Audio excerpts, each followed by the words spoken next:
in this. Earlier in our first teaching that we went through, we went over how to understand the book of Revelation. We learned that it's a lot of allusions back to the Old Testament prophets. And if you're not that familiar with the Old Testament prophets and you're going through Revelation, it's a strong suggestion or even a command that you get to know the Old Testament prophets, or you will be left out in the dust just speculating things that is nowhere near the scriptures, looking at it from a 21st century point of view. And that's not the way it should be taken. We also learned that you must look at it from a historical standpoint. So we look through the lens of Revelation chapter 1, verse 9, where John tells you what's going on while he's writing. That he is in the tribulation, and he's our companion in the tribulation and the kingdom. And we see this tension with the tribulation and the kingdom. We also learned that more allusions go back to Daniel chapter 2, where it really tells us the focal point of what Revelation is all about.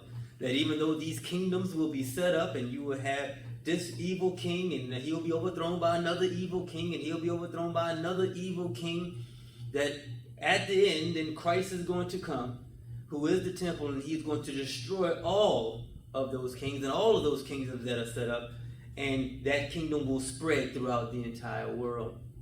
And that's really what the book of Revelation in a nutshell is all about. It's captured really in Daniel chapter 2. And then there's a recapitulation of Daniel chapter 2 and Daniel chapter 7. Old Testament prophets often, when they told a story, they retold it in apocalyptic literature. They retold the same story from a different vantage point. And that's exactly what John does in the book of Revelation. People think that it goes chronologically. That's not what happens. He is recapitulating the same story over and over and over and over and over again, because you see judgment, you see the end, and then you see something open up again. And there's a judgment, then it's the end, and something opens up again. Then judgment, then the end, and something opens up again. We see that with the Old Testament prophets. Study Ezekiel. Same stuff. Daniel, same thing. He talks about the kingdoms, the four kingdoms, looking like parts of a statue. But then in Daniel chapter 7, there are four beasts. So are they statues or are they beasts? Well, we know based off just our little study of Daniel chapter 2 and Revelation chapter 1 that these things are communicated to us by way of symbols. They've been made known to us.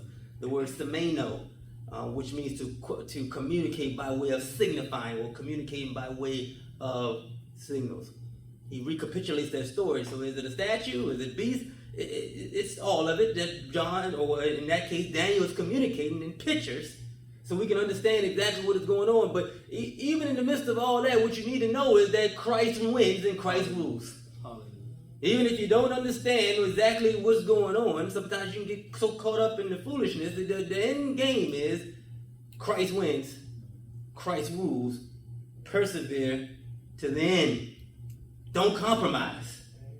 Persevere to the end. And if you belong to Christ, you will persevere to the end. That's what you do. You are more than a conqueror in Jesus Christ. That's like dogs bark, you persevere. Dogs bark because guess what? That's what they do. Christians, you persevere because that is what you do.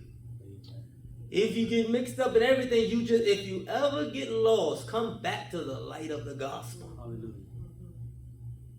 That's what has happened. That has been so out there to where we get so tied up with it. This is it, that is it. Then we get so centered on ethnic Israel. Come back to Christ. Come back to his gospel. Comes back that he is going to save his people.